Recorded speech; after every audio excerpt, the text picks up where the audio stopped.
Today's shiur begins at the bottom line of Daf Yud Aleph Omid Beis.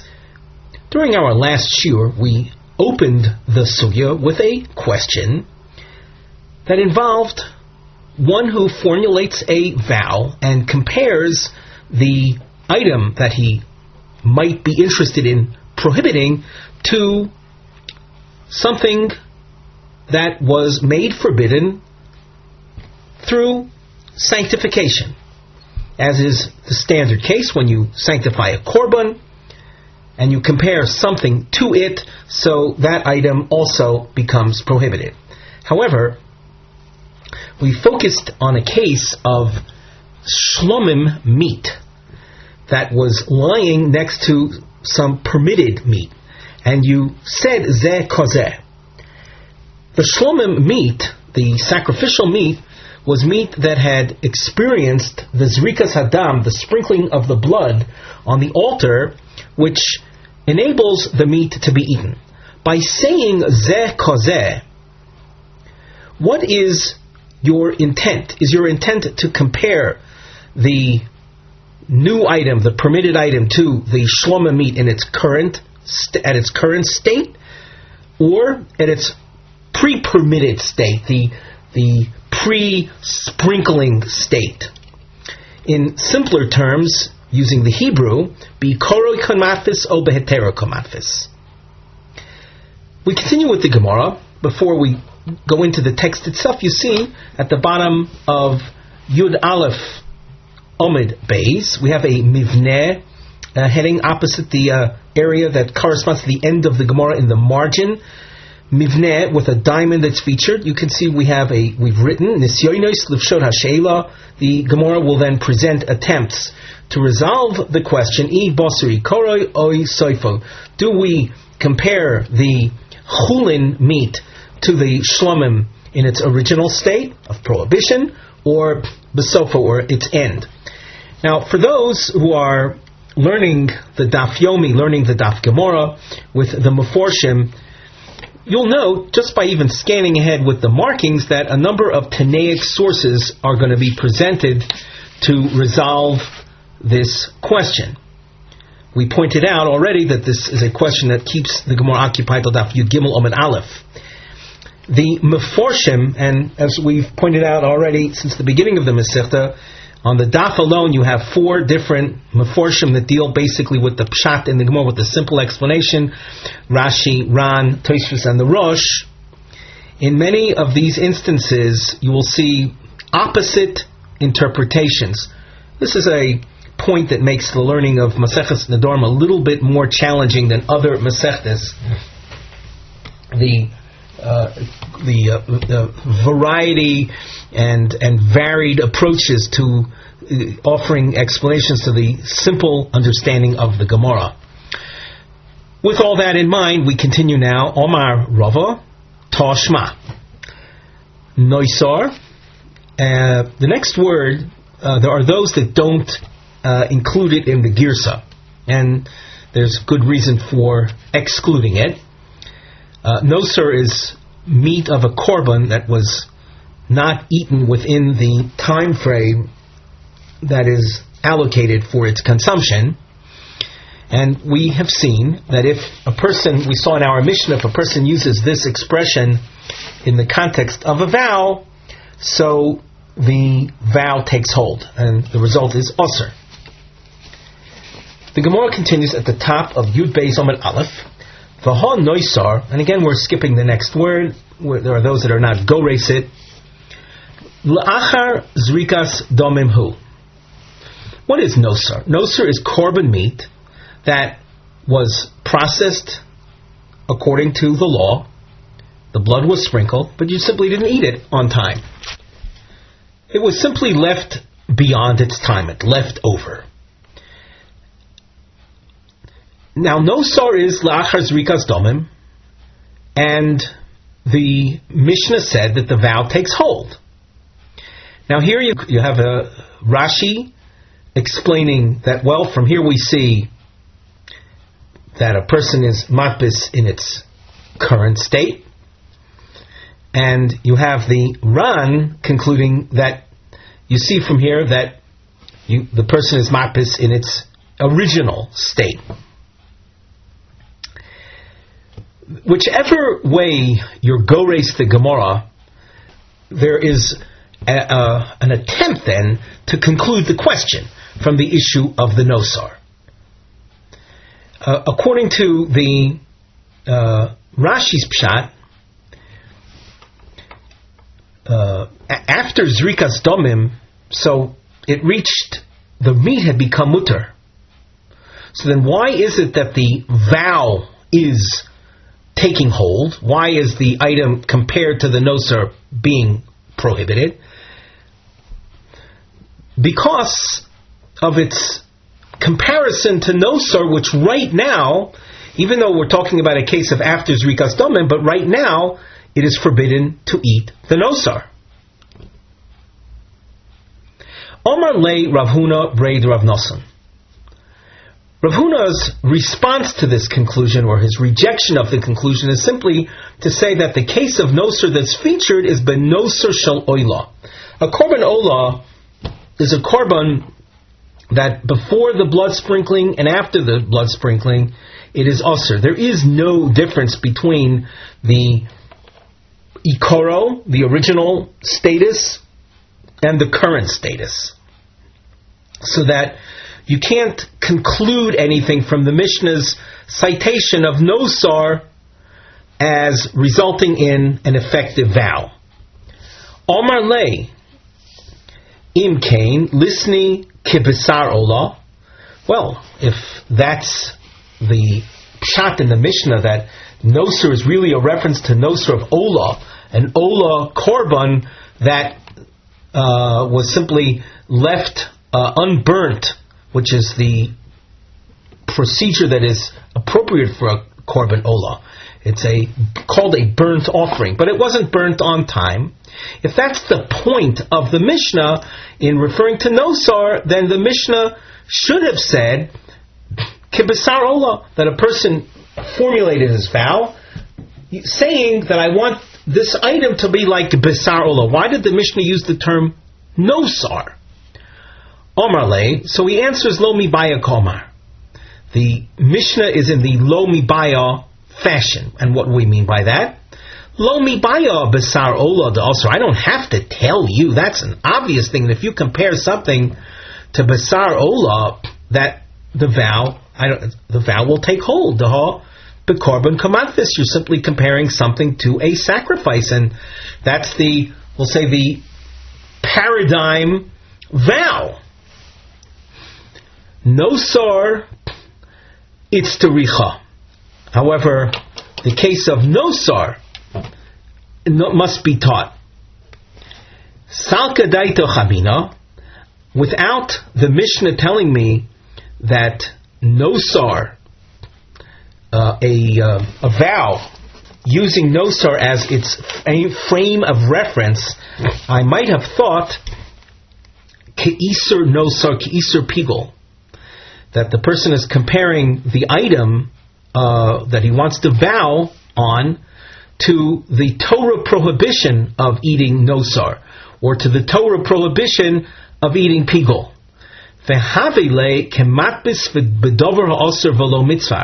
If you compare an item in formulating a vow to something that is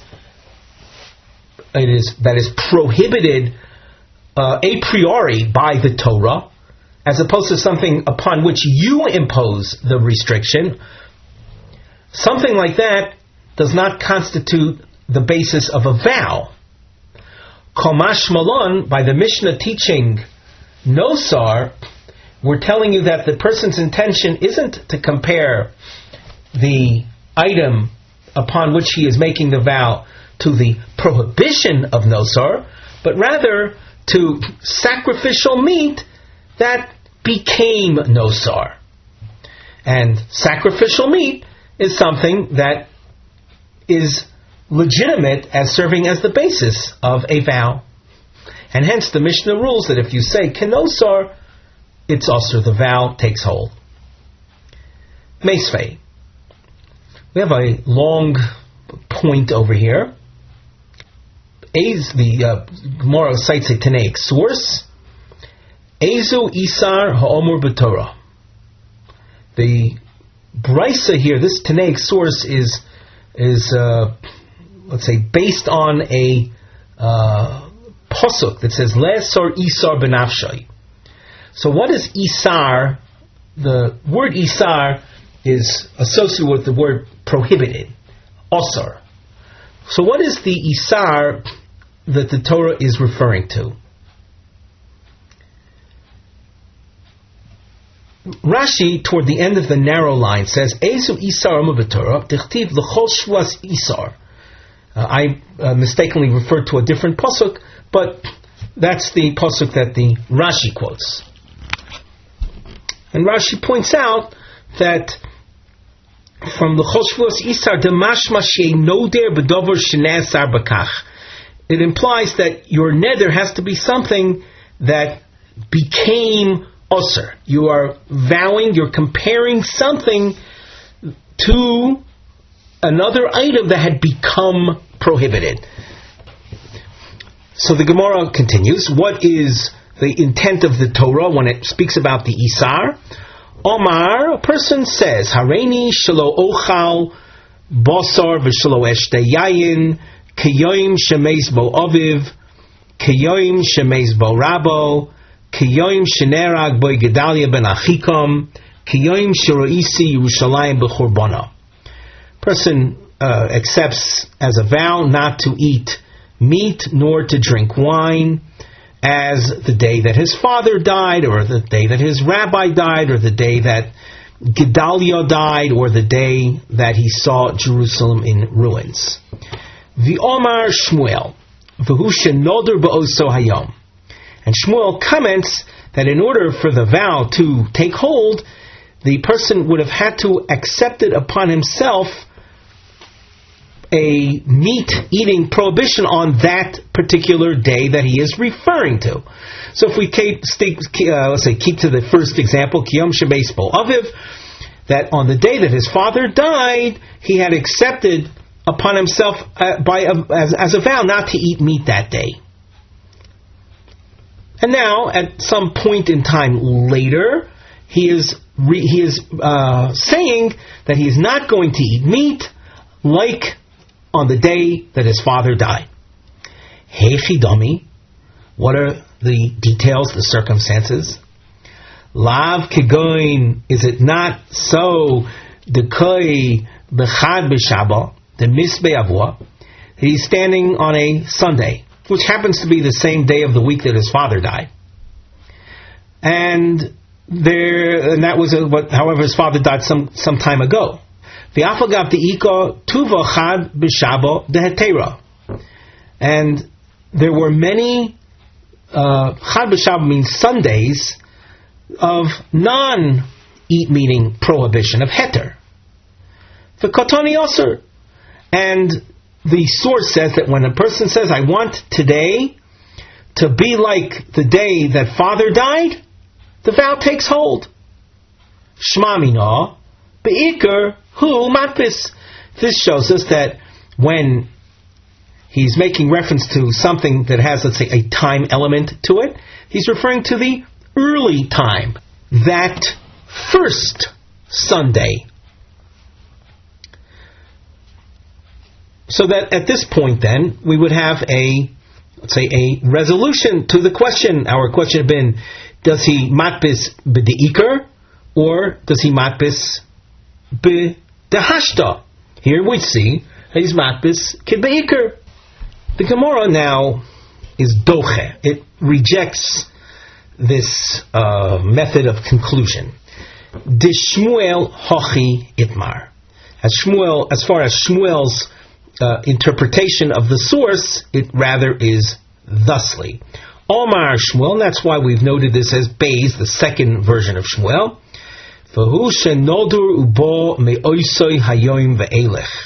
The circumstances in the source of his having accepted upon himself a meat restriction, comparing it to the day that his father died, every Sunday since his father died, he had not eaten meat. He had restricted himself from eating meat, so that there is no time difference or time reference to an earlier time versus a later time. From the earliest point in time onwards, he's observed this restriction.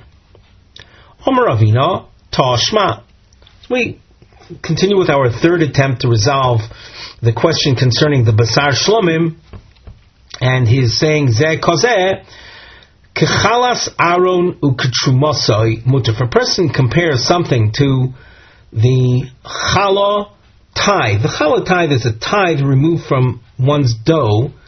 Aaron is a reference to the kohanim. We give a dough tithe to kohanim, and trumaso is the standard truma tithe that we give to kohanim.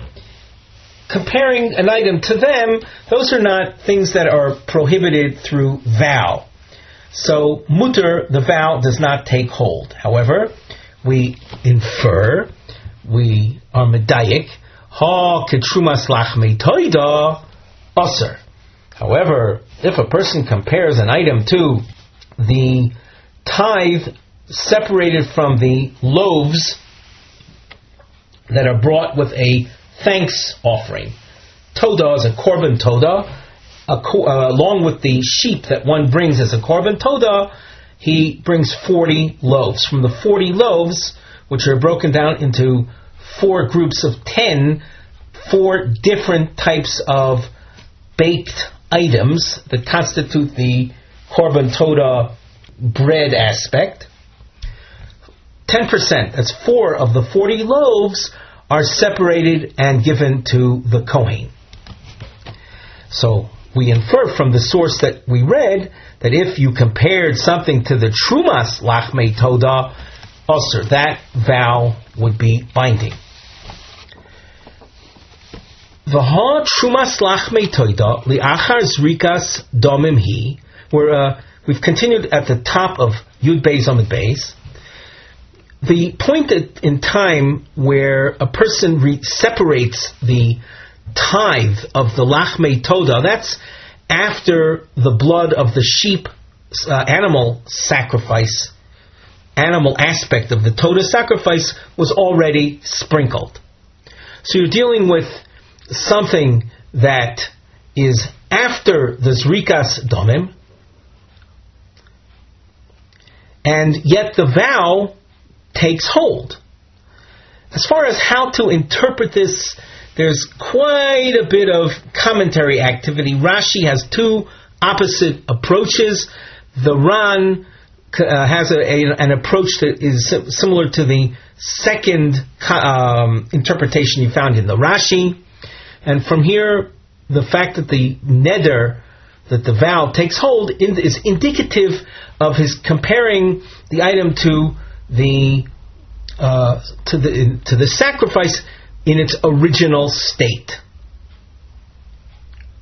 And that's what the Ran says on the 3rd line from the top. Umitoni Ozer shma mino de beikoron komafis. The Gemara rejects this. You can see we have a house shape on the side under our mivneh heading. We have shtei gishois, 2 approaches. Lama ein lahasik maskona me'amoker kechalas Aaron. Why can we really not draw any conclusions from the source of kechalas Aaron uketrumaso, from which we drew our inference? Ema ketrumas halishka Ozer. Instead of saying that we'll infer Trumas Lachmei Toda as being a basis for creating a neder, and in that case we can analyze it in terms of before the blood sprinkling and after the blood sprinkling. Rather, infer from the source Kakalas Trumaso that if you would have made a neder comparing something to like Trumas Halishka is the money that's donated to the temple treasury. Those monies are always Ozer. There isn't any before and after aspect to it. Once you dedicate the money, once you make a neder to bring the money to the base of English, the money becomes Ozer. Okay, well, with that having been said, then what are we left to think about Trumas Lachmei Toda? You're telling me now that when will a vow take hold, and you want to compare it to some aspect of Truma, it will be a vow if you compare it to Trumas Halishka, to the monies that are donated to the temple treasury. But Avol Trumas Lachmei Toda Mai. What about comparing an item to that which we suggested before, the Trumas Lachmei Toda? Mutter. Are you going to say, you'll then conclude, well, there the vow won't take hold. If that's the case, Lisni Trumas Lachmei Toda. V'kol shegei Trumaso. The Mishnah, the Tanaic source that we saw quoted, the Mishnah was quoted on the second line from the bottom of Omid Aleph. Instead of featuring Kechal Asaranu Trumaso, it should have featured it could have said Kechal Asaranu Ketrumas Lachmei Toda.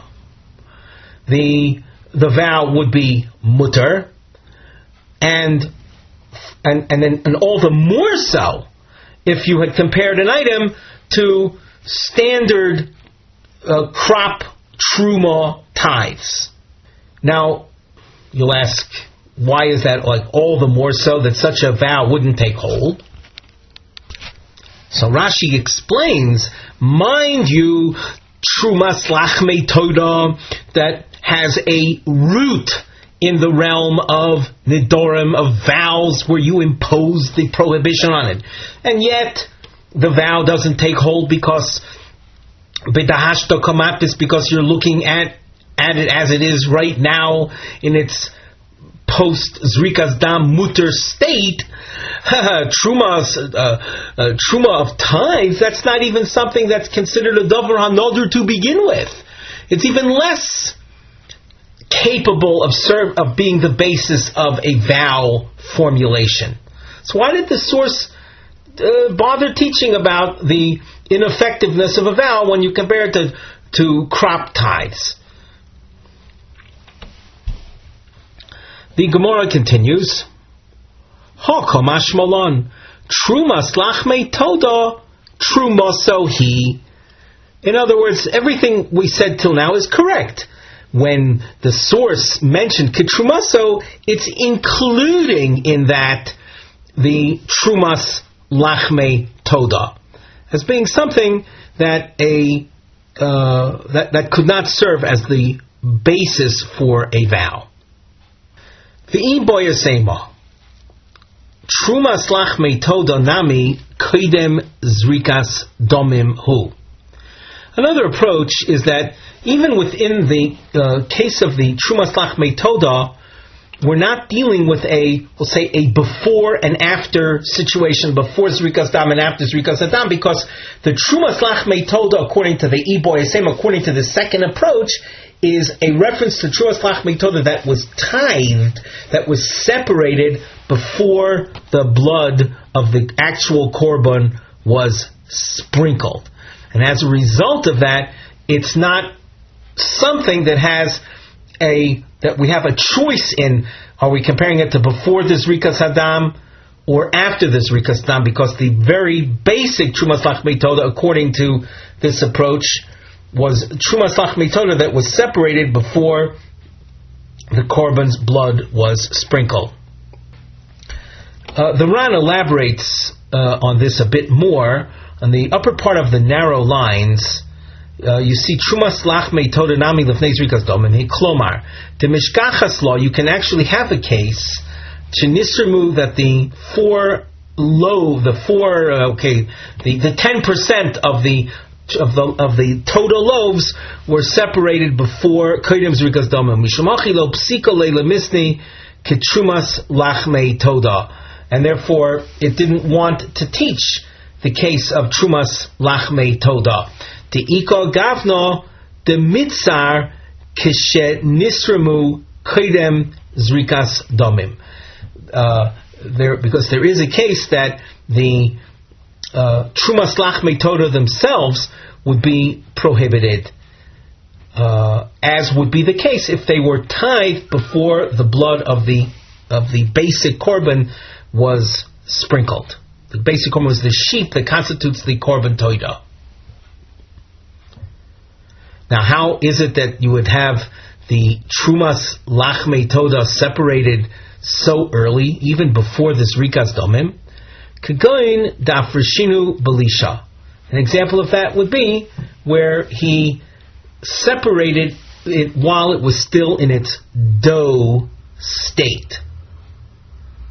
You notice that we have a bracketed section, and you can use the bracket length indicator. You can see it's rather long brackets.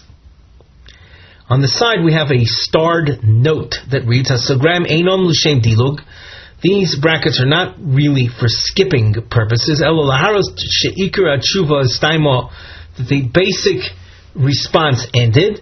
V'chol mashe b'soch hasagrayim hu divrei reka. Everything within the brackets is background information.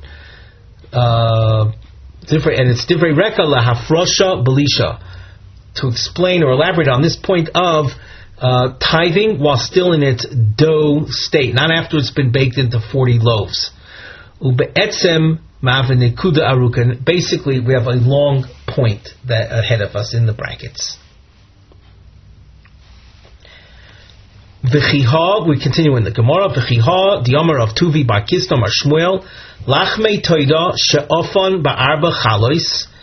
The lachmei toda, the loaves of the toda offering that you baked in the form of 4 loaves, yotza, you have fulfilled your requirements. Does the Torah not expect 40 loaves? The Gemara says lemitzvah, and the Gemara also tells you how much flour to bring. So when the Gemara suggests, or Shmuel suggests lachmei toda, that you baked in 4 loaves, it's 4 very large loaves. It's the same quantity that would have otherwise, if you followed the Torah, would have resulted in 40 loaves. But Shmuel is suggesting he could have baked the lachmei toda in 4 loaves. So, what about the fact that the Torah says 40? That's the mitzvah. That 40 is the best way to do it. But you can still fulfill your requirement if you baked 4 separate loaves. The haboy, the mishgal truma, but how can you say 4 loaves is enough? Don't you have to remove truma from it? That's 10% of whatever you baked. And you might say, well, he'll take one of the loaves to cover all the others and give that to the kahén. But to take one of the 4 loaves, and we didn't emphasize this before, but we did on a previous occasion, the lachmei toda are 4 different kinds of baked items. There's matzah, there's challah, rikikim, and revucha. There are 4 different kinds, or different qualities or kinds of baking that constitute the lachmei toda. So this suggestion of having baked it in 4 loaves, and you'll remove 1 loaf as the truma, that doesn't work though. And that's what the Gemara goes to explain here. V'atnan, we have a source that says echad mikol korban, and from this we learn shelo yitol me korban al chaviro. You can't take 1 loaf and expect it to exempt the other loaves from the necessary tithe. So that if you took we'll call the matzah type loaf to exempt the revucha, that just doesn't work. You might say that, well, he makes his original challah offer, we'll say korban toda loaves in 4 loaves, and he'll remove a piece. He'll slice off 10% from each loaf. That's the shokel prusa mikol chad v'chad. That can't be done either. Echad, that's what the Torah says. Shelo yitol prusa. From the word echad, we learn that you're not supposed to remove a piece of any toda loaf to give to the kahén as his tithe. Elo dafreshinu belisha. What happened is he formed, let's say, 4 loaves, and maybe even before forming the loaves, he just had 4, let's say, large clumps of dough. He removed 10% while still in its kneaded state. That's belisha. And in actual terms, the shokil chado me chometz, v'chado min chalos, v'chado min rekikim, v'chado min revucha. We take one clump of dough. I think we have to just explain with greater clarity the last objection before we get to the lisha, is that from the fact that the Torah says echad v'atan echad shelo yitol prusa, that you can't take a slice. You can't bake 4 loaves and take a slice from each one of the different 4 qualities. That's not in conformity to the Torah's expectation. You have to, that which you are going to eventually give to the Kohen as your toda challah tithe, it has to be complete loaves. So we still maintain Rav Tuvi's teaching that you're going to bake 4 large loaves, but while the 4 large loaves were still in their kneading or in their dough state, you separated 10% of each one, and that small quantity of dough would be baked and given to the Kohen. That's what the Gemara is saying here. El Zavashina Belisha, the Shokil Chado Me Chometz, V'chado Min Chalos, V'chado Min Rekikim, V'chado Min Revucha. Those are the names of the 4 different kinds of loaves that constitute the Lachmei Toda. Leimo Ketanoi, should we say that the issue of Bosor Ikoro or Bosor Hashto is a Machlokes Tanoim? The Gemara is suggesting that what the issue that we're, let's say, in doubt about, when you have the Bosor Shlomim after Zrikas Dam and your own common meat next to it, and you say Zeh Kozeh, one approach was to say you go according to the Shlomim minutes before Zrikas Dam state, when it would be Ozer and the Neder would take hold. The other Adeya says, no, you're comparing it to the current state of the Shlomim after the Zrikas Dam. Could it be suggested that this is a Machlokes Tanoim? You'll see now a long question that takes you to the second line from the top of Daf Yud Gimel Amud Aleph, with all of this being part of the suggestion.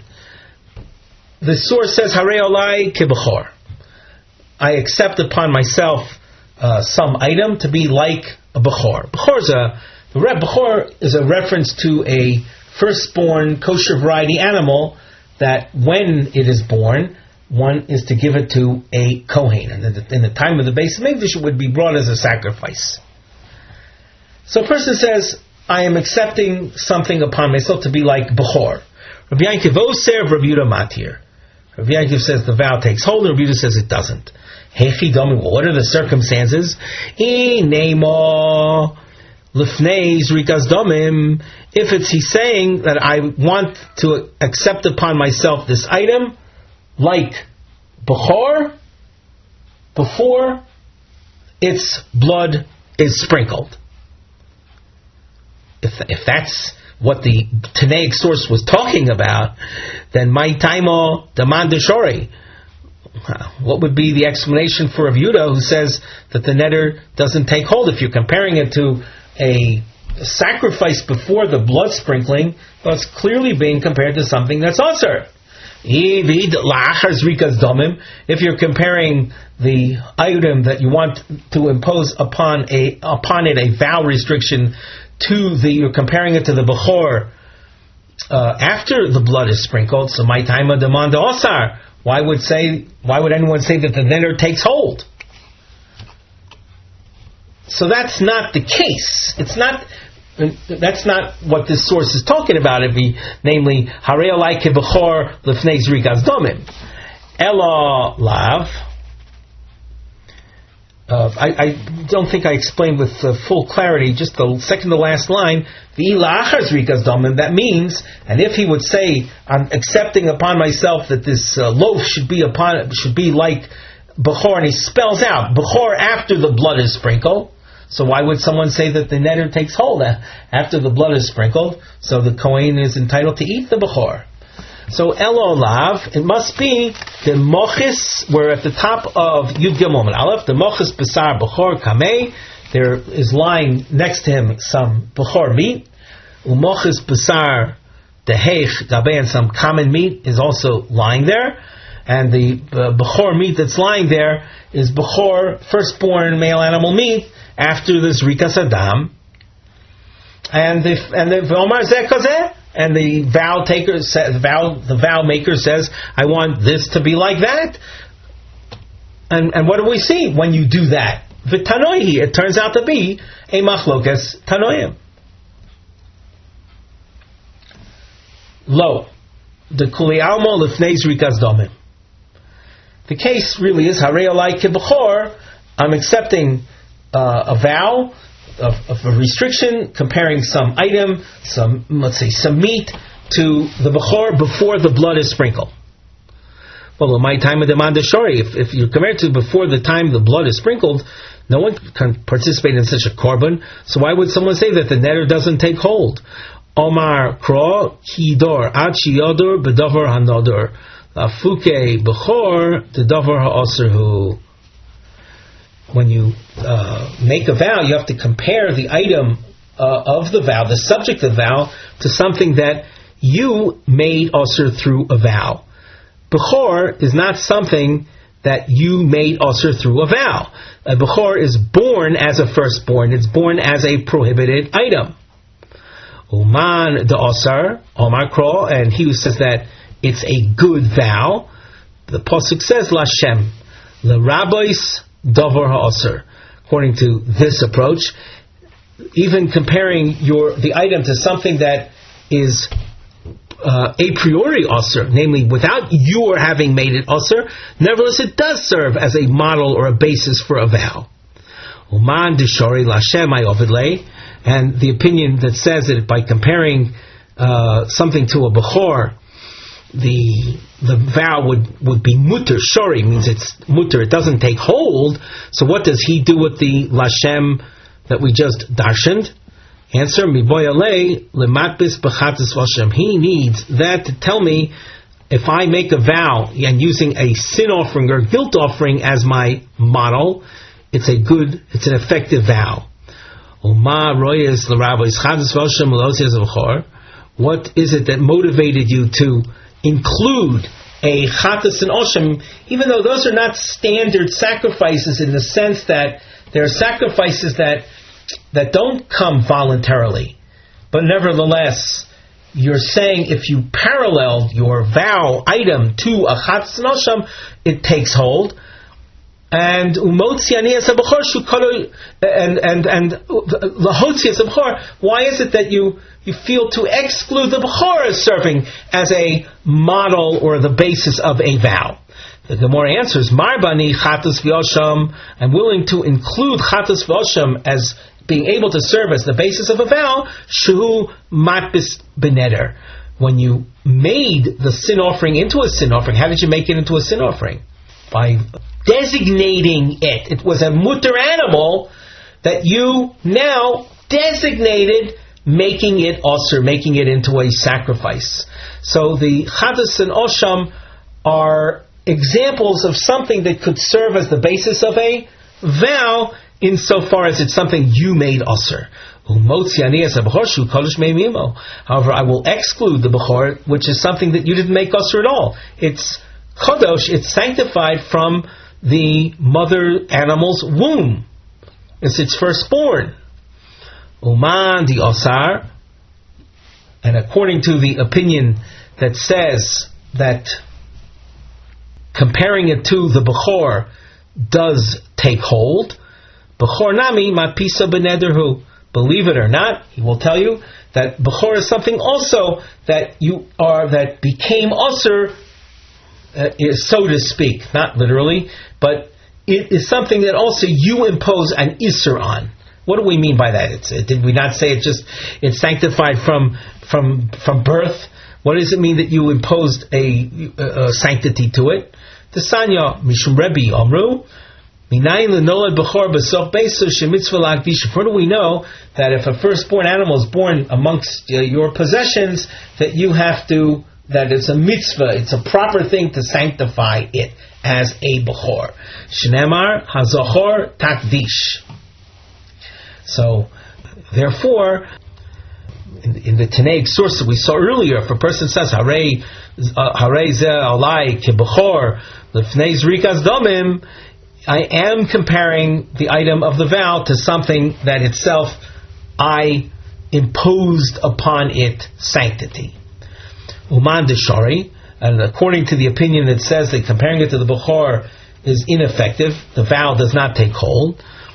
Ki lo makdish le, milo makdish. And if he wouldn't have sanctified it, would it not have become sanctified? It would have been sanctified anyway. So it's not an example of something that you made Ozer. With that, we conclude our shiur for today.